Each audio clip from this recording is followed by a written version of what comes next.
I'm Mike Gooseff. I'm a professor at the University of Colorado Boulder, and today we're going to talk about the fundamentals of using the stream tracer injection technique. This is a fundamental technique that we can use to study the fate and transport of solutes in streams, and this will be the beginning of 3 videos. The other 2 will build on the fundamentals that we discuss here.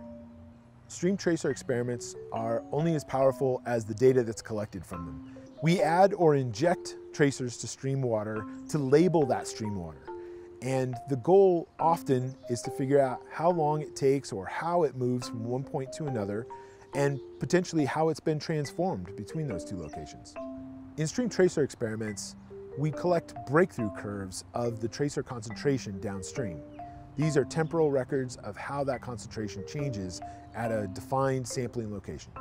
Stream tracer injections can be used to determine in-channel transport characteristics such as advection, dispersion, and exchange with in-channel storage zone. Advection is the bulk movement of stream tracer with the main fast flow of the stream.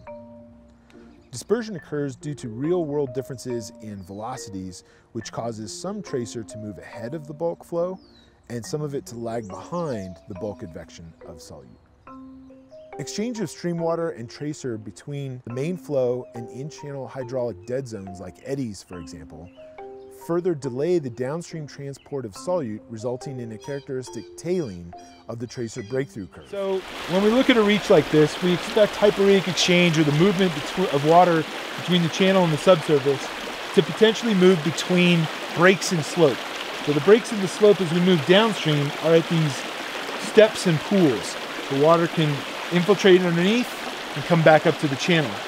The other plan form that we have here is this meander bend, and you can see that up by this stilling well, the water is at a much higher elevation than down here around the bend. And so the spatial shortcut would be for water to cut through the meander bend, but of course that's going to take more time because of the tortuous path of moving through the rock matrix as opposed to coming around in the channel. In addition to quantifying in-stream transport processes, a stream tracer injection can also be used to evaluate the exchange of stream water and groundwater. One simple way to do this is to conduct an injection and look for where dilution occurs downstream. Another approach to quantifying stream groundwater exchange is to carefully track the mass balance of stream water and tracer mass passing each location compared to what was originally injected. The examples mentioned to this point have primarily focused on conservative transport of tracers like bromide, chloride, 2 commonly used salt tracers, or fluorescent dye as a primary tracer. However, we can also use non-conservative solutes in our tracer injections to evaluate not only the transport but also the fate of those solutes. For example, we could inject nitrate to look at the retention of that solute in stream ecosystems. There are 2 general types of stream tracer injections. The first is the instantaneous slug, pulse, or gulp method, in which a predetermined amount of tracer is spilled into the stream at a single location all at once.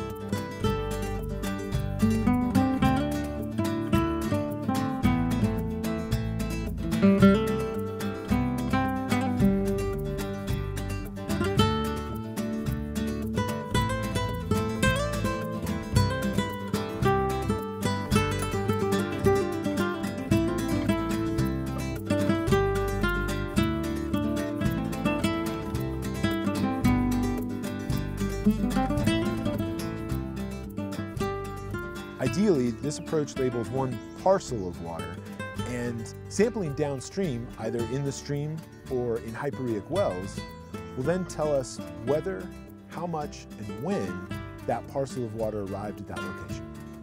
The second method is the constant rate injection method. In this approach, one will generate a large quantity of tracer solution and inject it into the stream at a constant rate over some amount of time.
downstream tracer injections are subject to something we call the window of detection. And that window of detection is partly spatial and partly temporal. Over some defined stream reach, we can sample through time during and after a stream tracer injection to perhaps determine how long it takes for all tracer to flush out of that reach. This timescale is dependent upon several factors such as the amount of exchange between the stream and the groundwater, but also depends on stream tracer type and which method is used. All stream tracers have some detection limit, so we are always limited by our ability to confidently detect the presence of our tracer. The method also matters because a single pulse injection of tracer should pass through a system relatively quickly compared to the constant rate injection of tracer over a long period of time. The window of detection is also influenced by how much tracer is added, that is, how high tracer concentrations get in the stream.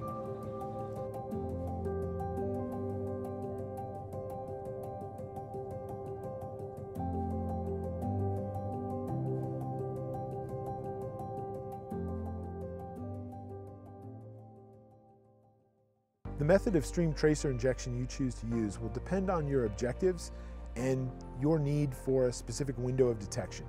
Here are a few pros and cons for each method.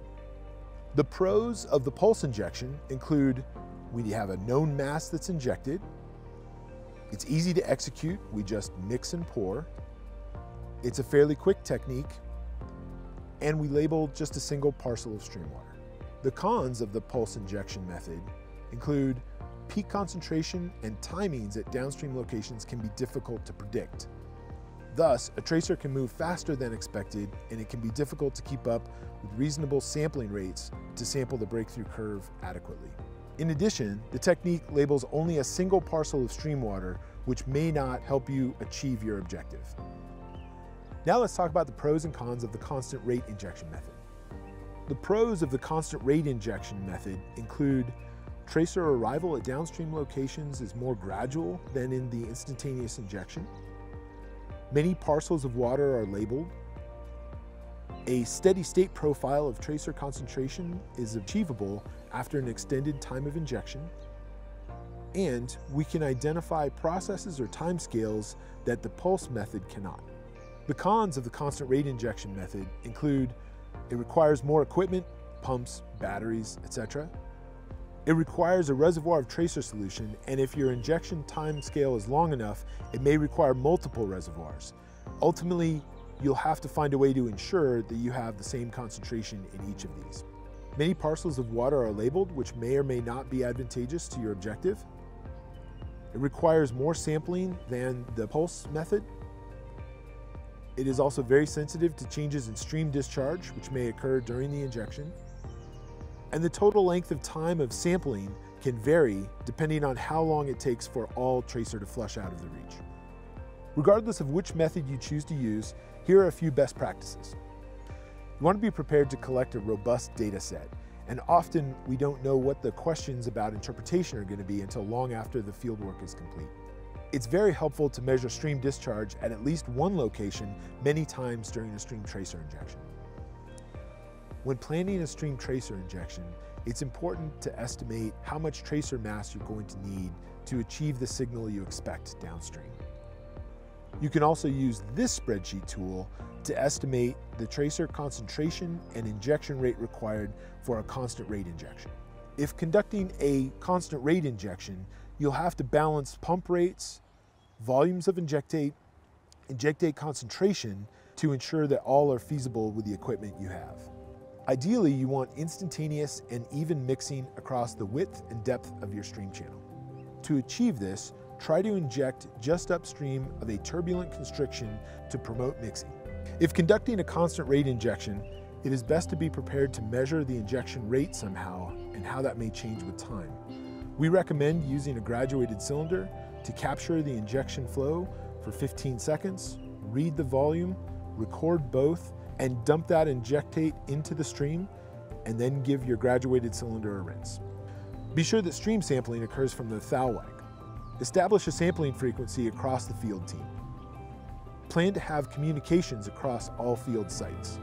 If done well, the stream tracer injection technique should yield a robust data set that provides the information you are seeking, a dense data set with little uncertainty in concentration values and timing that may be used for transport modeling. Stream tracer injection methods are used to label and follow parcel or parcels of water as they move downstream. They're powerful methods that are especially useful when there's proper planning, execution, and sometimes a little bit of good luck. Two example applications of using stream tracer injection methods include using hydrogeophysics to image the exchange of stream water through the stream bed, which is video 2 in this series, and injecting smart tracers to study the metabolic processes in streams, which is video 3 in this series.